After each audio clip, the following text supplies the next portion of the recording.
इस वीडियो में हम गणित शिक्षण मैथमेटिक्स एजुकेशन का यूनिट 5 पढ़ेंगे। इससे पहले हम यूनिट 1, 2, 3 एंड 4 कंप्लीट कर चुके हैं, तो आप पहले उसको देख लें, उसके बाद ही यूनिट 5 देखें। और यूनिट 5 के बाद जो आपका मैथ का सिलेबस है वो यहीं पर ख़त्म हो जाएगा। सेकेंड ईयर का, फर्स्ट ईयर की भी सारी वीडियोस अपलोड हो चुकी हैं। टोटल 10 सब्जेक्ट हैं जिनकी सारे यूनिट 5 तक मैं वीडियो अपलोड कर चुकी हूँ, जो आपका फर्स्ट ईयर जो है उसका। अभी ये सेकंड ईयर का हम कवर कर रहे हैं, जिसमें मैथ का ये यूनिट 5 है, जिसका नाम है करिकुलम एंड मैथमेटिकल कम्युनिकेशन, पाठ्यक्रम तथा गणितीय संप्रेषण। तो आप पहले से ही जानते हैं कि जो यूनिट का नाम होता है बेसिकली वो सार होता है पूरे यूनिट का। तो इस पूरे यूनिट में जो बात होगी वो मैथ के पाठ्यक्रम यानी करिकुलम के बारे में बात होगी, और किस तरीके से उसमें हम बच्चों को कम्युनिकेट करेंगे इस बारे में बात जो है यहाँ पर होगी।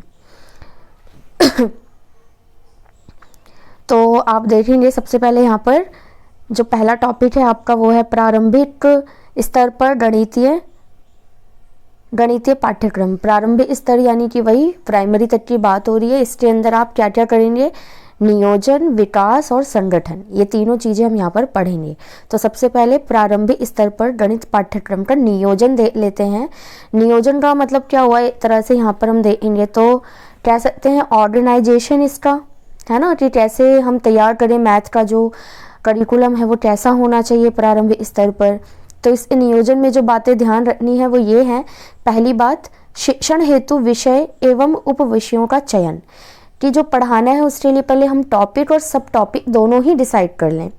उसके बाद शिक्षण के लिए उप विषयों का सत्र अनुसार और साप्ताहिक वर्गीकरण। जो आपने मान लीजिए आपने कोई टॉपिक सोचा, अब वो टॉपिक एक दिन में कंप्लीट नहीं हो जाएगा, बड़ा टॉपिक है तो उसका जो है सब टॉपिक कर लीजिए, और फिर उसको एक सत्र में या फिर एक सप्ताह में आपके कितने वहाँ पर पीरियड्स लग रहे हैं क्लास में, उस हिसाब से आप क्या करेंगे, इसको तैयार करेंगे। फिर आता है प्रकरण एवं उप प्रकरण से संबंधित गतिविधियाँ। जो भी आपने टॉपिक डिसाइड किया, अगर आप उससे रिलेटेड कोई एक्टिविटी कराना चाहते हैं तो फिर उसका भी डिसीजन लीजिए। फिर प्रकरण तथा उप प्रकरणों से संबंधित अन्य पाठ्यंतर क्रियाएं, वही एक्टिविटीज़, और अगर कोई और एक्टिविटी करानी है, कोई और क्रिया करानी है तो भी आप यहाँ पर ऐड ऑन करेंगे इसके पाठ्यक्रम में। फिर आता है शिक्षण तकनीक, कि आप कौन सी टेक्निक यूज़ करेंगे पढ़ाते समय, डिमॉन्स्ट्रेट करेंगे, लेक्चर देंगे, प्रैक्टिकल करवाएंगे। फिर शिक्षण सहायक सामग्री, आप चार्ट, मॉडल क्या यूज़ करेंगे। लास्ट में मूल्यांकन तकनीक, यानी कि आप बच्चों को इवेल्युएट कैसे करेंगे, उनसे क्वेश्चन पूछेंगे या टेस्ट लेंगे। ये हुआ आपका पाठ्यक्रम के अंदर नियोजन। ठीक है, अब हम बात करेंगे पाठ्य रचना के नियम यानी प्रिंसिपल। किस बेस पर जो है, किस नियमों के आधार पर जो पाठ्यक्रम है मैथ का वो डिसाइड यहाँ पर होगा। तो सबसे पहली चीज़ होनी चाहिए बाल केंद्रित पाठ्यक्रम। ऑफ कोर्स मतलब चाइल्ड सेंटर्ड एजुकेशन है, तो यहाँ पर जो करिकुलम भी है वो भी चाइल्ड सेंटर्ड होना चाहिए, बच्चे उसमें ज़्यादा से ज़्यादा एक्टिव हों, ये होना चाहिए। ठीक है, सेकेंड बात, पाठ्यक्रम की प्रायोगिक उपयोगिता। मैथ का सिलेबस है तो उसमें प्रैक्टिकल्स भी मुख्य रूप से आने चाहिए। कठिनता का क्रम होना चाहिए, ये नहीं कि सबसे कठिन क्वेश्चन बच्चा पहले करे, पहले ही नहीं समझ में आया और इजी चीज़ें बाद में। तो एक क्रम होना चाहिए कि पहले बच्चा आसान चीज़ सीखे, फिर उससे रिलेट करके ही थोड़ा मुश्किल, और इस तरीके से मुश्किल चीज़ें बच्चों को सिखानी है। फिर आता है पाठ्यक्रम में क्रियाशीलता को अपनाना, एक्टिविटीज़ को डालना। पाठ्यक्रम में मूल्यों का भी विकास होना चाहिए। करिकुलम सिर्फ ऐसा ना हो कि बच्चा मैथ के क्वेश्चन कर रहा है लेकिन उसके अंदर मैनर्स ना हो, उसमें कहीं ना कहीं मूल्यों का विकास भी बच्चों का साथ के साथ होते रहना चाहिए। चलिए आगे देखते हैं गणित पाठ्यक्रम का विकास। अब हम डेवलपमेंट की बात करेंगे। हमने प्रिंसिपल देख लिया, नियोजन देख लिया, ऑर्गेनाइजेशन। अभी हम देख लेते हैं इसका विकास यानी कि डेवलपमेंट क्या है। तो डेवलपमेंट जो होगा वो चरणों के अनुसार होगा, मतलब एक चरण पहले स्टेप वाइज होगा। दैट मीन मतलब सबसे पहले उद्देश्य निर्माण। जब आप पाठ्यक्रम तैयार करेंगे तो सबसे पहले आपके माइंड में वो होना चाहिए कि मोटिव क्या है इसको पढ़ाने का या फिर इस पाठ्यक्रम को लागू करने का, उद्देश्य क्या है, गोल्स क्या है, एम्स क्या है, ये सारे डिसाइड होने चाहिए। फर्स्ट थिंग हो गया। फिर सेकंड कि आप देखिए ये क्रम आप बदल नहीं सकते, ये लाइन से ही जाएगा। ठीक है, अब उद्देश्य निर्माण हो गया। नेक्स्ट पाठ्य वस्तु तथा प्रकरणों का चयन करेंगे और संगठन। आप जो है चुनेंगे टॉपिक्स और उसको इकट्ठा करेंगे।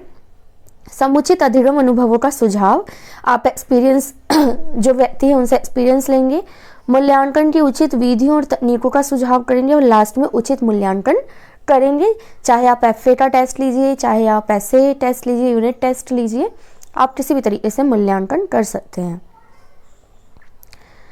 अब देखिए आगे है गणित पाठ्यक्रम का संगठन, ऑर्गेनाइजेशन। वैसे मैं पहले भी शुरू में पढ़ा चुकी हूँ, लेकिन दोबारा मैं और भी टॉपिक्स इसमें डाल रही हूँ। आप क्योंकि क्वेश्चन हम कह नहीं सकते कि कितने मार्क्स का आएगा, तो आप उसको और ये जो पॉइंट्स हैं इसको भी नोट डाउन कर लें, ये भी बहुत इंपॉर्टेंट है।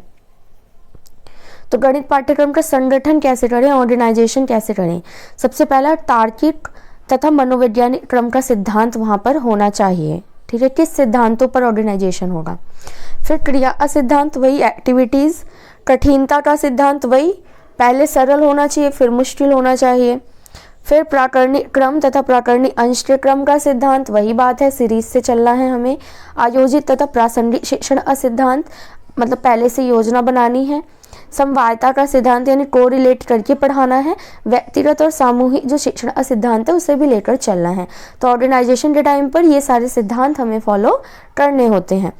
नेक्स्ट जो टॉपिक है वो बहुत ही इंपॉर्टेंट है। एक्चुअली लास्ट ईयर के पेपर में मैंने ये क्वेश्चन देखा था, तो इस टॉपिक को यहाँ पर मैंने ऐड ऑन कर दिया है कि अच्छे पाठ्यक्रम के क्या मापदंड हैं। आप कब कहेंगे कि ये एक अच्छा पाठ्यक्रम है, उसमें क्या चीज़ें होनी चाहिए।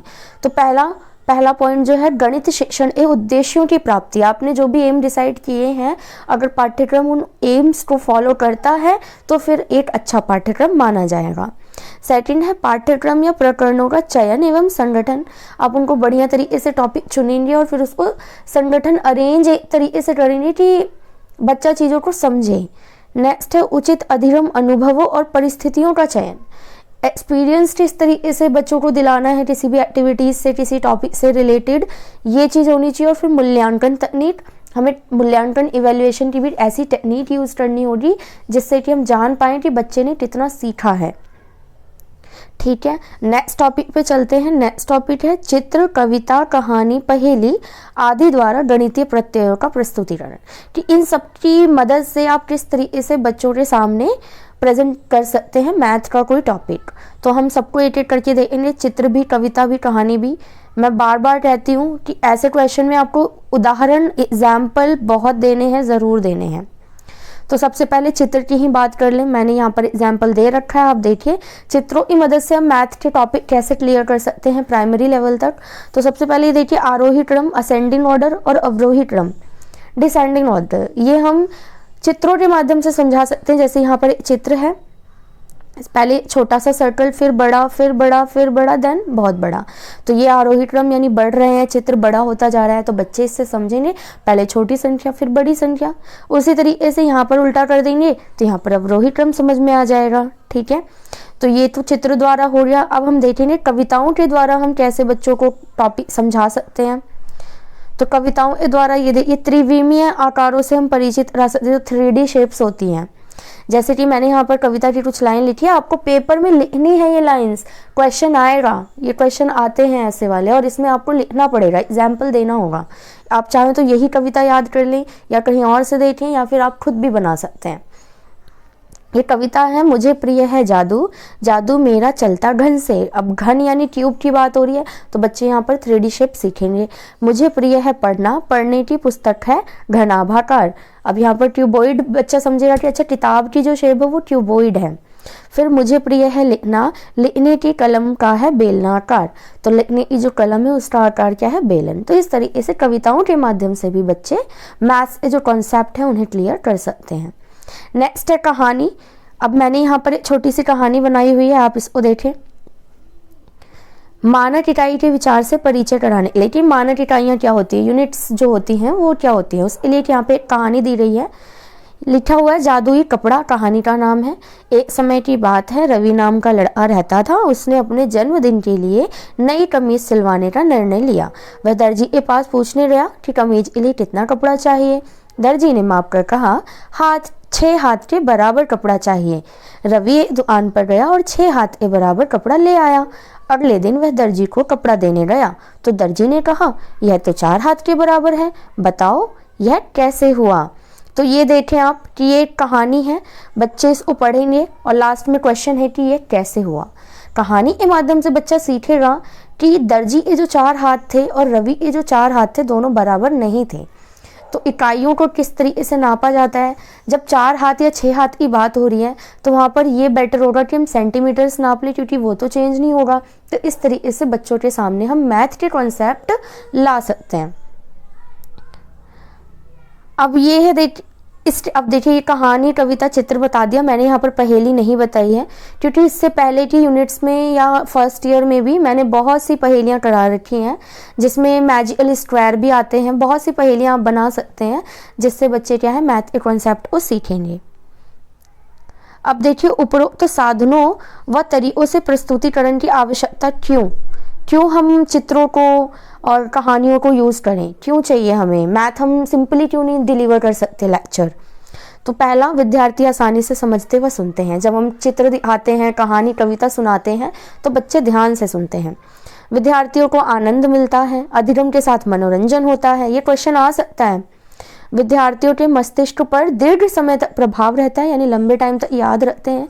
सभी विद्यार्थी अधिगम प्रक्रिया में भाग लेते हैं, मतलब बोरिंग नहीं रहती मैथ। कुछ बच्चों को बोरिंग लगती है तो इस तरीके से हम इंटरेस्टिंग बना सकते हैं। अगला टॉपिक है गणित शिक्षण के अधिगम में प्रक्रिया में पाठ्य पुस्तकों की भूमिका। कि जो पाठ्य पुस्तक होती हैं, किताबें जो मिली हुई हैं, नोटबुक्स, उनकी क्या ज़रूरत है, टेक्स्ट बुक जो है उनकी क्या ज़रूरत है। पहला, व्यवस्थित शिक्षण सामग्री। यहाँ पर सारा शिक्षण सामग्री व्यवस्थित रूप से मिल जाता है। जितना भी सिलेबस है आपको लाइन वाइज मिल जाएगा, चैप्टर 1, 2, 3, आपको इधर उधर ढूंढने की ज़रूरत नहीं है। अनुभवों का संग्रह होता है, उसमें कुछ कहानी, एग्जाम्पल्स ऐसे होते हैं जो एक्सपीरियंस से होते हैं और वो किताब भी किसी एक्सपीरियंस पीपल द्वारा ही बनाई रही है। कक्षा शिक्षण में सहायक होती है, सरल से कठिन की ओर लेकर जाती है। प्रश्नों, समस्याओं आदि की उसमें उपलब्धता होती है कि हम किसी चैप्टर को पढ़ के हमें ज़्यादा नहीं सोचना कि क्या क्वेश्चन बनाए, मतलब उसमें क्वेश्चंस भी दिए हुए होते हैं। चित्र, ग्राफ, आकृति भी दी होती हैं। उत्पत्ति और गतिविधियाँ भी, प्रूफ्स और एक्टिविटीज़ भी होती हैं। और रिवीजन के लिए वो किताब आपके पास हमेशा अवेलेबल है, तो बहुत ही ज़रूरी होती है। तो ये भूमिका है पाठ्य पुस्तकों की। आगे देखते हैं पाठ योजना। इसका निर्माण पावर पॉइंट का प्रयोग करके पाठ योजना बनानी है। तो ये तो प्रैक्टिकल है, आपको पाठ योजना खुद ही बनानी पड़ेगी पावर पॉइंट का यूज़ करके। बाकी रही बात मैथ के लेसन प्लान कैसे बनाए जाते हैं, तो ये मैं जो लेसन प्लान वाला प्लेलिस्ट है वहाँ पर डाल दूंगी, मैथ के लेसन प्लान, आप वहाँ से देख लेना। फिलहाल यहाँ पर जो ज़रूरी पॉइंट्स हैं वो देख लीजिए कि जो पाठ योजना है वो दो तीन तरीके से बनाई जाती है। एक होती है वार्षिक, इकाई योजना और फिर दैनिक पाठ योजना। तो जो वार्षिक योजना वो पूरे साल की होती है, इकाई योजना संपूर्ण इकाई की होती है, पूरे यूनिट की, और दैनिक योजना होती है हर दिन जो हम लेसन डिलीवर करते हैं उसकी। तो बेसिकली ये जो डेली वाला पाठ योजना है हम वही यूज़ करते हैं, ठीक है। तो इसके अंदर क्या क्या चीज़ें आती हैं, अगर आपने पहले भी लेसन प्लान बनाया होगा या हम इस चैनल पे भी एसएसटी और हिंदी के लेसन प्लान डले हुए हैं, तो आप वहाँ पर देखेंगे सबसे पहले परिचयात्मक विवरण, नाम, स्कूल, क्लास, ये सारी चीज़ें लिखनी होती है हमें ऊपर। फिर अनुदेशात्मक उद्देश्य होते हैं, जनरल ऑब्जेक्टिव्स। फिर क्या होता है, शिक्षण अधिगम सामग्री आप क्या यूज़ कर रहे हैं, फिर पूर्व ज्ञान के क्वेश्चन, फिर प्रस्तावना, फिर उद्देश्य घोषणा, फिर प्रस्तुतिकरण यानी प्रेजेंटेशन, फिर पुनरावृत्ति, मूल्यांकन, फिर लास्ट में होमवर्क। ये 10 चीज़ें मिलाकर आपका जो लेसन प्लान है वो बनता है। पेपर में आपसे लेसन प्लान बनाने के लिए भी बोल सकते हैं या फिर पूछ सकते हैं कि इसके प्रारूप क्या है, तो आप ये 10 चीज़ों को एक्सप्लेन कर देंगे वहाँ पर और आपके प्रारूप तैयार हो जाएंगे। चलिए नेक्स्ट देखते हैं, अगला टॉपिक है गणितीय प्रयोगशाला, मैथमेटिकल लैब्स। साइंस लैब तो सुना होगा, मैथ्स लैब भी होते हैं। तो क्या है वो देख लीजिए। पहले गणित को अमूर्त माना जाता था पहले, अब इसके स्वरूप, सूरत एवं प्रस्तुति में बदलाव आ रहा है। विद्यालयों में प्रयोगशाला बनने से ही ऐसा हुआ है। लैब बनाए गए, उसमें मैथमेटिक्स से रिलेटेड, ज्योमेट्रिकल शेप्स से रिलेटेड बहुत सी चीज़ें रखी गई। तब पता चला कि मैथ जो है कोई इमेजिनेशन नहीं है, ऐसी अमूर्त नहीं है कि जिसे हम सोच ही नहीं सकते, देख नहीं सकते या छू नहीं सकते, ऐसा नहीं है। प्रयोगशाला में विद्यार्थी गतिविधियाँ करते हैं, नई चीज़ों को खोजते हैं, स्वयं देखते हैं और करके सीखते हैं और स्वयं प्रत्ययों का निर्गमन करते हैं। अतः इसने गणित का स्वरूप मूर्त से क्रियात्मक में परिवर्तित कर दिया। कि अब जो बच्चे हैं वहाँ पर क्रिया कर सकते हैं मैथ के ऑब्जेक्ट से। आगे चलते हैं, गणितीय प्रयोगशाला की आवश्यकता। मैथमेटिकल लैब्स की ज़रूरत क्या है, आवश्यकता क्या है? गणित एवं अमूर्त रूप को नष्ट कर देती है, मतलब मूर्त बनाती है। मूर्त वस्तुओं द्वारा गणित सिखाती है। सूत्रों और प्रमेयों के सत्यापन का स्थान है। यह आगमन विधि और प्रयोगशाला विधि द्वारा गणित शिक्षण का उपयुक्त स्थान बनाती है। यह गणितीय कॉन्सेप्ट जो होते हैं, प्रत्यय और अनुप्रत्ययों को समझने का स्थान है। इसमें क्या होता है, विद्यार्थियों को रुचि जो है उत्पन्न होती है यहाँ पर आकर, और वैचारिक व तार्किक क्षमता में विकास होता है। सूत्रों का प्रयोग करना सीखते हैं। वास्तविक जीवन से मैथ को जोड़ पाते हैं और दीर्घकालिक अधिगम प्रैक्टिकल्स करने से, अगर लैब जाता है बच्चा और प्रैक्टिकल करता है तो लंबे टाइम तक जो है वो टॉपिक उसका क्लियर रहता है। आगे चलते हैं, गणितीय प्रयोगशाला के अंश, यानी क्या क्या चीज़ें होंगी वहाँ पर, क्या क्या चीज़ें होनी चाहिए। एक तो कार्यकर्ता है, स्टाफिंग, वहाँ का स्टाफ होना चाहिए लैब में जो सारी चीज़ों को देखेगा। भौतिक सुविधाएं, फिजिकल फैसिलिटीज़ होनी चाहिए, फर्नीचर होना चाहिए, सारे इक्विपमेंट होने चाहिए, निर्देशन सामग्री यानी इंस्ट्रक्शनल मटेरियल्स भी होने चाहिए। तो ये सारी चीज़ें अंश हैं गणितीय प्रयोगशाला की। आगे देखिए, अगला टॉपिक है विद्यार्थियों को उनके कार्य में अवलोकित त्रुटि या भ्रम का पृष्ठपोषण यानी फीडबैक कैसे दें। बच्चे जो गलतियां करते हैं पढ़ते हुए या सीखते हुए, तो हम फीडबैक कैसे देंगे वो हम यहाँ पर जानेंगे। तो सबसे पहले हमें ये जानना होगा कि विद्यार्थियों द्वारा त्रुटि या फिर भ्रम के कारण क्या हैं, कारण यानी रीजंस क्या हैं। तो इसके लिए क्या करेंगे हम, प्रत्ययों के ज्ञान के अभाव में कारण त्रुटि, कि जब बच्चा कॉन्सेप्ट क्लियर नहीं कर पाता अपना तो उसको त्रुटि होती है। गलत प्रत्यय के प्रयोग के कारण, कई बार बच्चा गलत कॉन्सेप्ट सीख लेता है, अपने मन में बना लेता है अच्छा ऐसे करके आंसर निकल जाएगा, जबकि वो तरीका गलत होता है। प्रत्यय के अभ्यास में अभाव के, हाँ जी, कोई भी कॉन्सेप्ट है, कोई भी टॉपिक है, उसका वो अभ्यास नहीं करता, प्रैक्टिस नहीं करता, तो भी उसको त्रुटि होगी या फिर दिक्कत होगी। गलत भावनाओं के कारण, मन में पहले ही गलत भावना होती है कि मैथ तो टफ सब्जेक्ट है, वो हमारे बस का है ही नहीं, तो ऐसा सोच लेते हैं। ध्यान के अभाव में कई बार ध्यान ही नहीं देते, इधर उधर भटक रहे होते हैं। तो ये सारे रीजन हैं इस कारण के। तो पृष्ठ पोषण देने के लिए सावधानियां मीन्स की जब आप फीडबैक देंगे तो कौन कौन सी सावधानियां यहाँ पर अपनाएंगे। तो सबसे पहले तो शिक्षक का जो दृष्टिकोण वो सकारात्मक होना चाहिए, पॉजिटिव एटीट्यूड होना चाहिए टीचर का। गलत फहमी को छोटी गलती के रूप में प्रदर्शित करना चाहिए, ये नहीं कि हम बच्चे से कहें ये तो बहुत बड़ी गलती हो गई, इस तरीके से नहीं बोलना। उपचारात्मक शिक्षण के अनुसरण के लिए प्रोत्साहित करना चाहिए, मोटिवेट करेंगे। पर्याप्त समय देंगे उनको और त्रुटि के कारण को दूर बढ़ाएंगे। अब यहाँ पे मैंने कुछ उदाहरण दिए हैं त्रुटि के, और फिर साथ में उसका उपचार कैसे करना है वो भी यहाँ पर बताया है। तो ये देख लीजिए, आपको पेपर में भी जब ये पृष्ठ पोषण वाला आएगा तो आप उदाहरण जरूर देंगे। उदाहरण से ही मार्क्स मिलते हैं डीएलएड में, खासकर मैथ में। आप चाहें तो फर्स्ट ईयर का क्वेश्चन पेपर उठा के देख लीजिए, वो मैं अपलोड कर चुकी हूँ लेटेस्ट। हर क्वेश्चन में उदाहरण पूछा हुआ है, आप देखिए वहाँ जाके। अब देखिए यहाँ पर उदाहरण देख लेते हैं। जैसे त्रुटि है कि 5 का स्क्वायर, ये देखिए 5 का स्क्वायर, बच्चे समझ लेते हैं कि ये 5 का स्क्वायर जो है ये 5 × 2 है, 5 × 2 = 10, हो गया आंसर, ये समझ लेते हैं। अब निदान क्या है कि विद्यार्थी घात के नियमों से अनभिज्ञ है, समझते नहीं है। अब पृष्ठ पोषण या उपचार यानी फीडबैक क्या देगा टीचर, विद्यार्थियों को घात के नियम संबंधी ज्ञान देगा और अभ्यास करने के लिए प्रश्न देगा उनको, और फिर अभ्यास कराएगा कि ये जो 5 की घात 2 लगाई रही है ये 5 × 2 नहीं बल्कि 5 × 5 है, और ये बन गया 25। तो इसका आंसर 10 नहीं सॉरी 25 होगा, ठीक है। उसके बाद हमने ये करेक्ट कर दिया, बता दिया। अब हम बच्चों को अभ्यास के लिए भी क्वेश्चन देंगे, तो हमने 3 की घात 2 दे दी, 4 की घात 2 दे दी। अब ये बच्चे होमवर्क में या फिर करके देखेंगे और बताएंगे, और इस तरीके से बच्चों की जो त्रुटि है वो समय के साथ खत्म हो जाएगी। तो ये था आपका यूनिट 5 मैथ का, और यहाँ पर सेकेंड ईयर का जो मैथ का सिलेबस है वो ख़त्म होता है। आई होप कि आपको ये यूनिट समझ में आई होगी। अगर कोई क्वेश्चन हो तो आप कमेंट में पूछ सकते हैं।